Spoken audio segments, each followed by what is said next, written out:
Shortly after the death of the Roman emperor, his two sons, Saturninus and Bassianus, quarrel over who will succeed him. Their conflict seems set to boil over into violence until a tribune, Marcus Andronicus, announces that the people's choice for the new emperor is his brother Titus, who will shortly return to Rome from a victorious 10-year campaign against the Goths. Titus arrives to much fanfare, bearing with him as prisoners Tamora, queen of the Goths, her three sons Alabus, Chiron, and Demetrius, and her secret lover, Aaron the Moor. Despite Tamora's desperate pleas, Titus sacrifices her eldest son, Alabus, to avenge the deaths of 21 of his own sons during the war. Distraught, Tamora and her two surviving sons vow to obtain revenge on Titus and his family. Meanwhile, Titus refuses the offer of the throne, arguing that he is not fit to rule, and instead supporting the claim of Saturninus, who then is duly elected. Hail, Rome, victorious in thy morning weeds. Lo, as the bark that hath discharged his fraught returns with precious lading to the bay, from whence at first she weighed her anchorage. Cometh Andronicus, bound with laurel boughs, to re-salute his country with his tears, tears of true joy for his return to Rome. Thou great defender of this capital, stand gracious to the rights that we intend. Romans of 25 valiant sons, half of the number that King Priam had. Behold, the poor remains, alive and dead. These that survive, let Rome reward with love. These that I bring unto their latest home, with burial amongst their ancestors. Here, Goths have given me leave to sheathe my sword. Titus, unkind and careless of thine own, why sufferedst thou thy sons unburied yet to hover on the dreadful shore of Styx? Make way to lay them by their brethren. There, greet in silence as the dead are wont, and sleep in peace, slain in your country's wars, O sacred receptacle of my joys, sweet cell of virtue and nobility. How many sons hast thou of mine in store, that thou wilt never render to me more?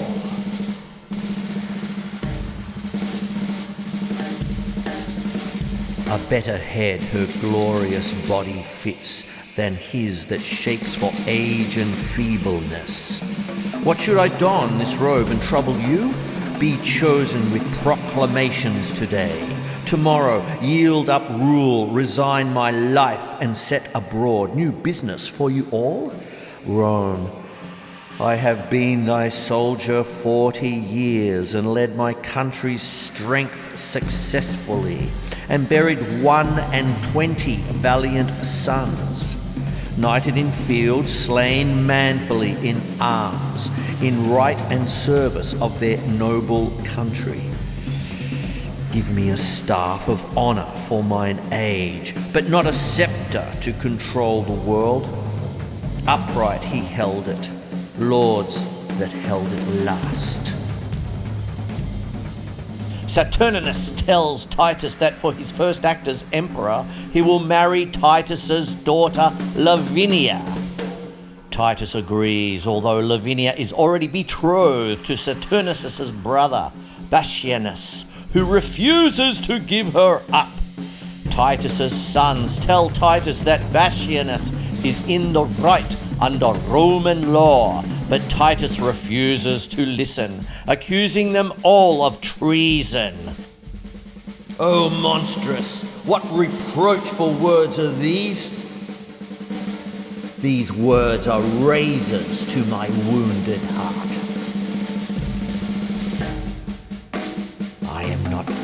wait upon this bride, Titus, when wert thou wont to walk alone, dishonoured thus and challenged of wrongs?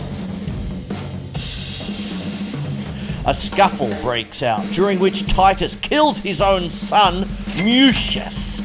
Saturninus then denounces the Andronici family for their effrontery and shocks Titus by marrying Tamora.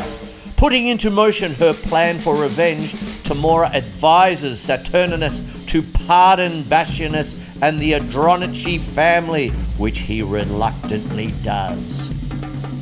No, foolish tribune, no son of mine, nor thou nor these confederates in the deed that hath dishonoured all our family, unworthy brother and unworthy sons. Traitors, away! He rests not in this tomb. This monument 500 years has stood, which I have sumptuously re-edified. Here none but soldiers and Rome's servitors repose in fame, none basely slain in brawls. Bury him where you can. He comes not here.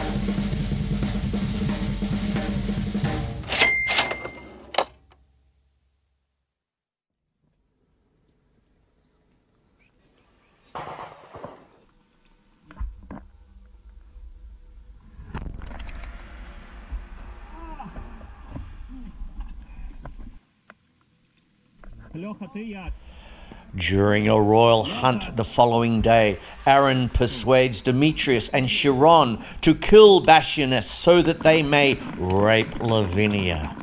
They do so, throwing Bassianus's body into a pit and dragging Lavinia deep into the forest before raping her.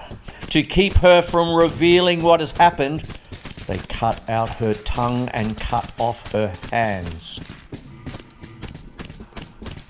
Meanwhile, Aaron writes a forged letter which frames Titus's sons Marcius and Quintus for the murder of Bassianus.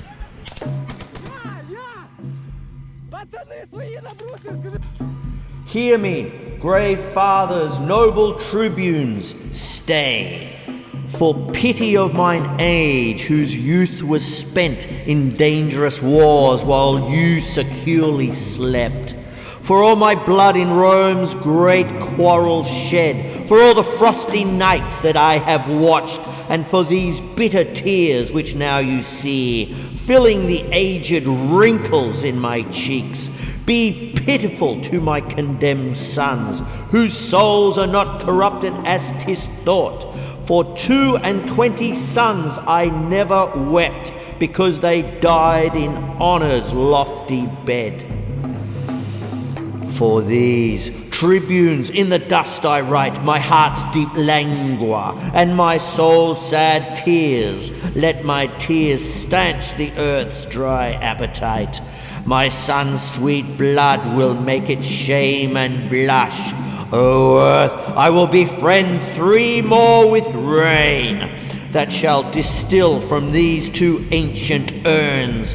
Than youthful April shall with all his showers. In summer's drought I'll drop upon thee still. In winter with warm tears I'll melt the snow, and keep eternal springtime on thy face. So thou refuse to drink my dear son's blood.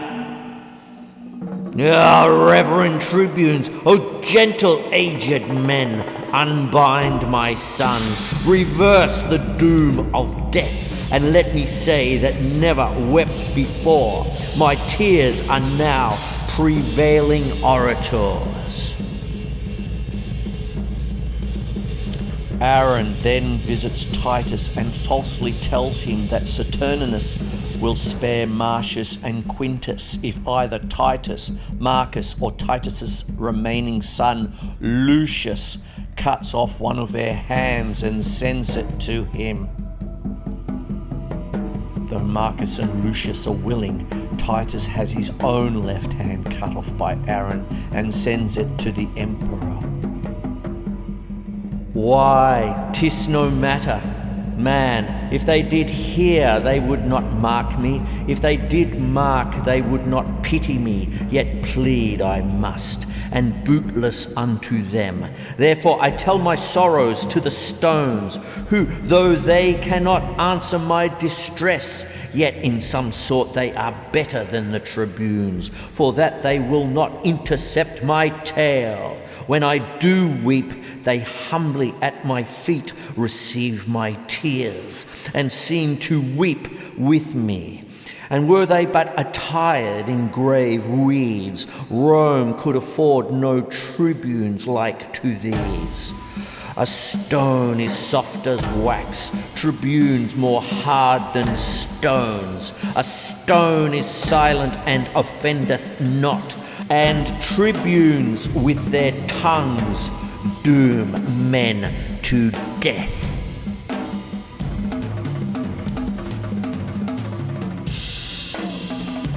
However, a messenger brings back Marcius's and Quintus's severed heads, along with Titus's own severed hand. Desperate for revenge, Titus orders Lucius to flee Rome and raise an army among their former enemy, the Goths.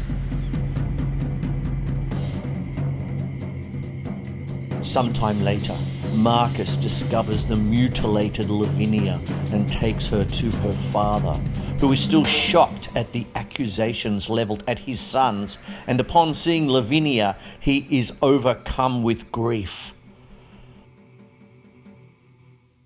Speak, Lavinia, what accursed hand hath made thee handless in thy father's sight?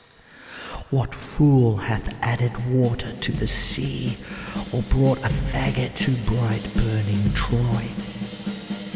My grief was at the height before thou camest, and now like Nelis it disdaineth bounds. Give me a sword, I'll chop off my hands too, for they have fought for Rome and all in vain, and they have nursed this woe in feeding life. In bootless prayer have they been held up, and they have served me to effectless use. Now, all the service I require of them is that the one will help to cut the other. 'Tis well, Lavinia, that thou hast no hands, for hands to do Rome's service is but vain.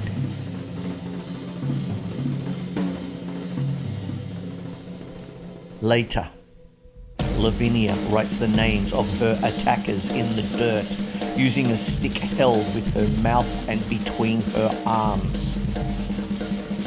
It was, my dear, and he that wounded her hath hurt me more than had he killed me dead. For now I stand as one upon a rock, environed with a wilderness of sea, who marks the waxing tide grow wave by wave, expecting ever when some envious surge will in his brinish bowels swallow him.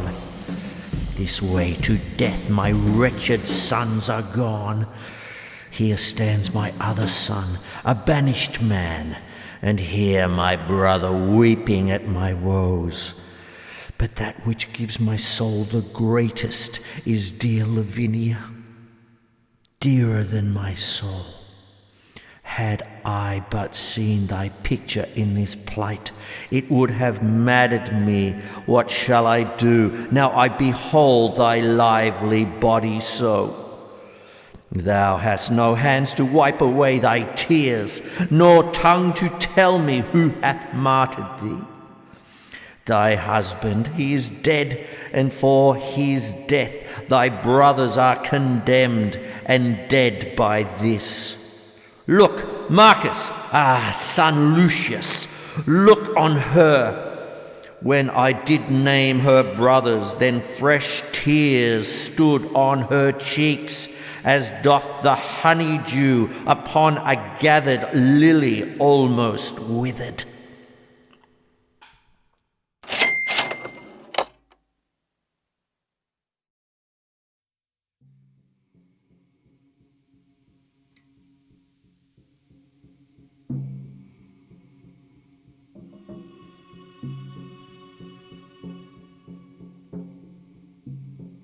Meanwhile, Aaron is informed that Tamora has secretly given birth to a mixed-race baby fathered by Aaron, which will draw Saturninus's wrath.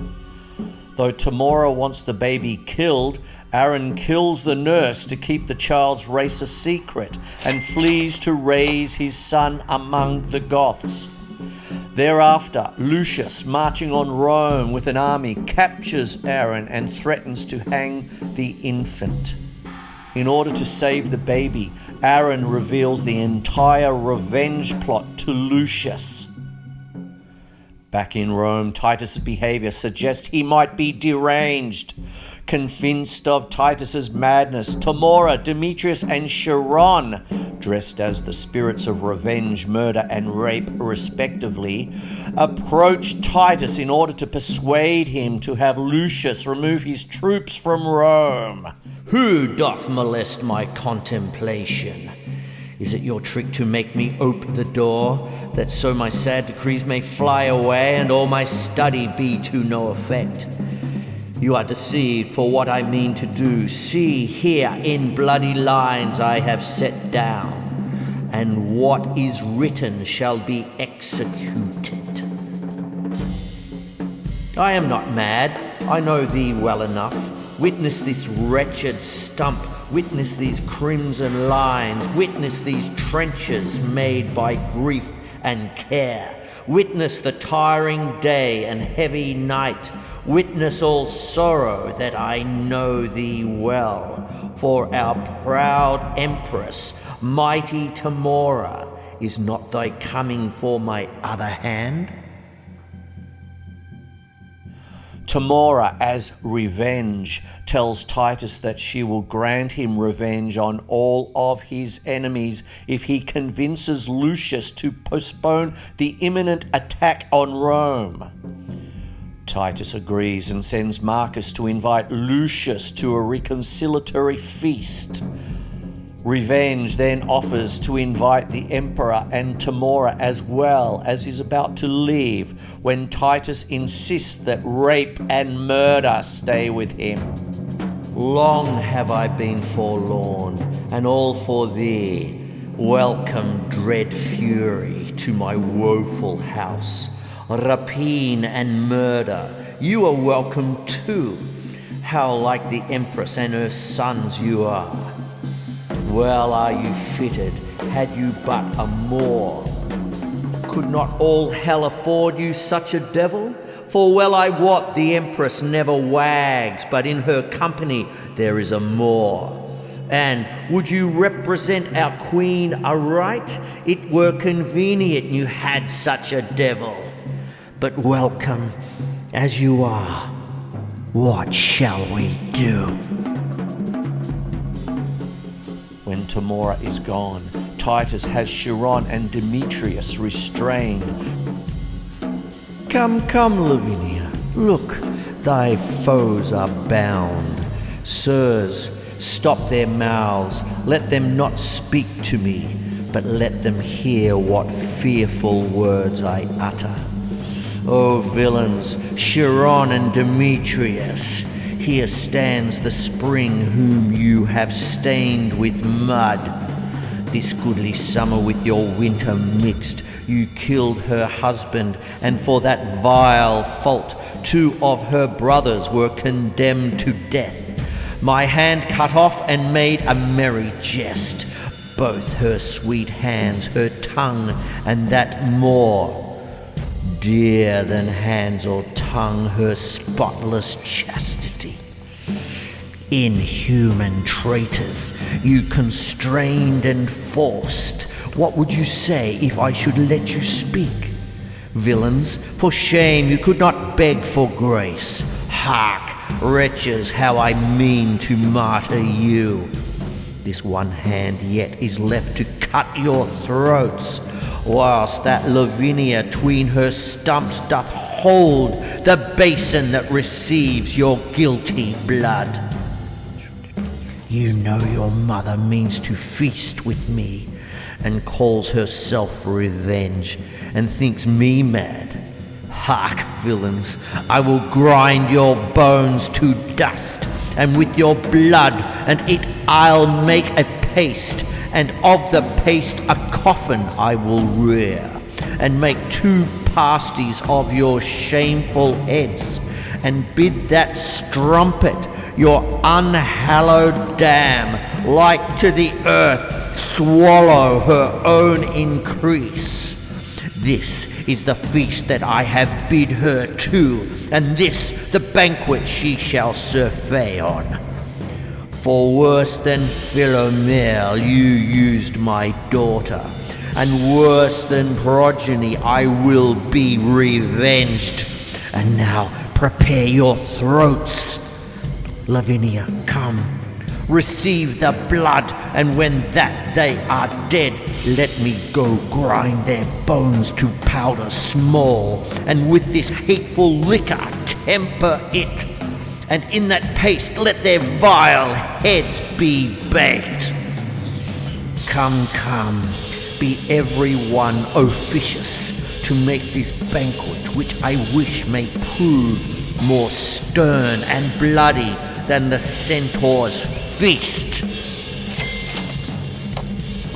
So, now bring them in, for I'll play the cook and see them ready against their mother comes.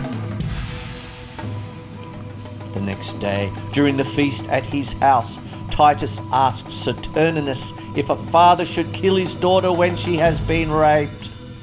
When Saturninus answers that he should, Titus kills Lavinia and tells Saturninus of the rape. When the emperor calls for Chiron and Demetrius, Titus reveals that they were baked in the pies Tamora has already been eating. Titus then kills Tamora and is immediately killed by Saturninus, who is subsequently killed by Lucius to avenge his father's death. Lucius is then proclaimed emperor. He orders that Titus and Lavinia be laid in their family tomb, that Saturninus be given a state burial, that Tamora's body be thrown to the wild beasts outside the city, and that Aaron be hanged. Aaron, however, is unrepentant to the end, regretting only that he did not do more evil in his life. Lucius decides Aaron deserves to be buried chest deep as punishment and left to die of thirst and starvation, and Aaron is taken away to be punished thus. The end. Why, there they are both, baked in this pie, whereof their mother daintily hath fed, eating the flesh that she herself hath bred. 'Tis true, witness my knife's sharp point.